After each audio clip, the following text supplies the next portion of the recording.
एक परिवर्तन संसार का नियम है। समय के साथ संसार में हर चीज परिवर्तन के नियम का पालन करती है।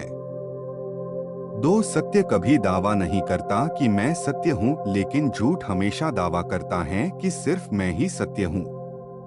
3, नर्क के 3 द्वार हैं, वासना, क्रोध और लालच। 4, किसी का अच्छा ना कर सको तो बुरा भी मत करना, क्योंकि दुनिया कमजोर है लेकिन दुनिया बनाने वाला नहीं।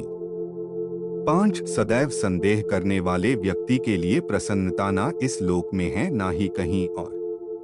6, जो चीजें हमारे दायरे से बाहर हो उसमें समय गंवाना मूर्खता ही होगी। 7, न तो यह शरीर तुम्हारा है और न ही तुम इस शरीर के मालिक हो। यह शरीर 5 तत्वों से बना है, आग, जल, वायु, पृथ्वी और आकाश। एक दिन यह शरीर इन्हीं 5 तत्वों में विलीन हो जाएगा।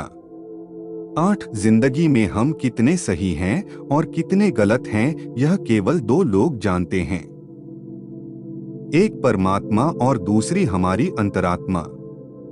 9, परिवर्तन ही संसार का नियम है।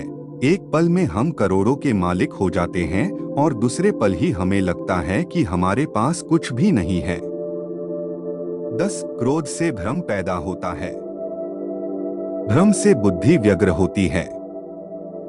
जब बुद्धि व्यग्र होती है तब तर्क नष्ट हो जाता है। जब तर्क नष्ट होता है तब व्यक्ति का पतन हो जाता है। 11, जैसे अंधेरे में प्रकाश की ज्योति जगमगाती है, ठीक उसी प्रकार से सत्य की चमक भी कभी फीकी नहीं पड़ती। इसलिए व्यक्ति को सदैव सत्य के मार्ग पर चलना चाहिए। 12, मनुष्य जिस रूप में ईश्वर को याद करता है, ईश्वर भी उसे उसी रूप में दर्शन देते हैं। 13, अपने आप को भगवान के प्रति समर्पित कर दो, यही सबसे बड़ा सहारा है। जो कोई भी इस सहारे को पहचान गया है वह डर, चिंता और दुखों से आजाद रहता है। 14, इंद्रियों की दुनिया में कल्पना सुखों की प्रथम शुरुआत है और अंत भी जो दुख को जन्म देता है। 15, मन की गतिविधियों, होश, श्वास और भावनाओं के माध्यम से भगवान की शक्ति सदा तुम्हारे साथ है और लगातार तुम्हें बस एक साधन की तरह प्रयोग करके सभी कार्य कर रही है। 16, बुरे कर्म करने वाले, सबसे नीच व्यक्ति जो राक्षसी प्रवृत्तियों से जुड़े हुए हैं और जिनकी बुद्धि माया ने हर ली है, वो मेरी पूजा या मुझे पाने का प्रयास नहीं करते। 17, बुद्धिमान को अपनी चेतना को एकजुट करना चाहिए और फल के लिए इच्छा छोड़ देनी चाहिए। 18, सज्जन व्यक्तियों को सदैव अच्छा व्यवहार करना चाहिए, क्योंकि इन्हीं के पद चिन्हों पर सामान्य व्यक्ति अपने रास्ते चुनता है। 19, निर्माण केवल पहले से मौजूद चीजों का प्रक्षेपण है। 20, अपने अनिवार्य कार्य करो, क्योंकि वास्तव में कार्य करना निष्क्रियता से बेहतर है।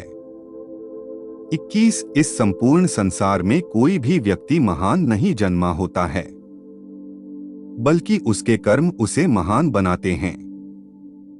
22, गीता में कहा गया है, कोई भी अपने कर्म से भाग नहीं सकता, कर्म का फल तो भुगतना ही पड़ता है। 23, अपने कर्म का पालन करो, क्योंकि वास्तव में कर्म अकर्म से बेहतर है। 24, सही कर्म वह नहीं है जिसके परिणाम हमेशा सही हो, अपितु सही कर्म वह है जिसका उद्देश्य कभी गलत ना हो।